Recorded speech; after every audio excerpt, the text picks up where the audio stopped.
I did my first IRONMAN in Chattanooga. Had been training for that and was 57 years old. Then October 4th of 2019, my life changed dramatically. I was at work changing a light bulb in our office, and when the ladder fell and I fell 10 feet onto a concrete floor on my right hip.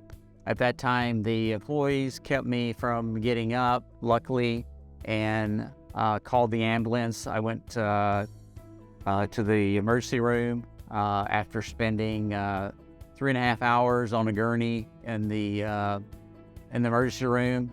They did x-rays and said it was worse than originally they had thought. I was bleeding internally and I had crushed my right pelvis. At that time, they decided to transfer me to a trauma hospital. I was transported to a manual.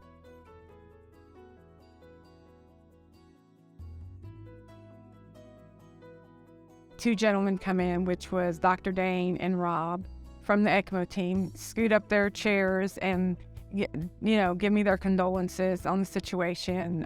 Time is of the essence, and they asked me if I've ever heard of ECMO. And I remember I was like, "Echo what?" And they're like, "ECMO." So they explained what was going on, and I just remember the part of saying, we take 70% of his blood out of his body, circulate it, put it back in.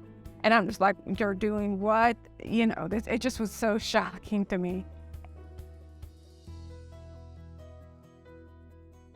I know that I probably would not have made it through the way I did emotionally had I not had the support of the nurses and doctors. I never felt like I was in the dark.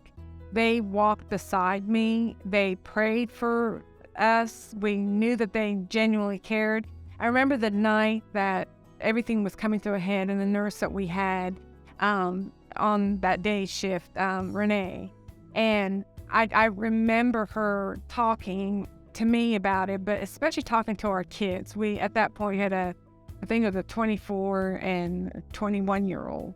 And she sat them down and let them know, your dad is fighting for his life. And she was able to communicate to them better than I could have on what was going on. But I remember her genuinely crying with me.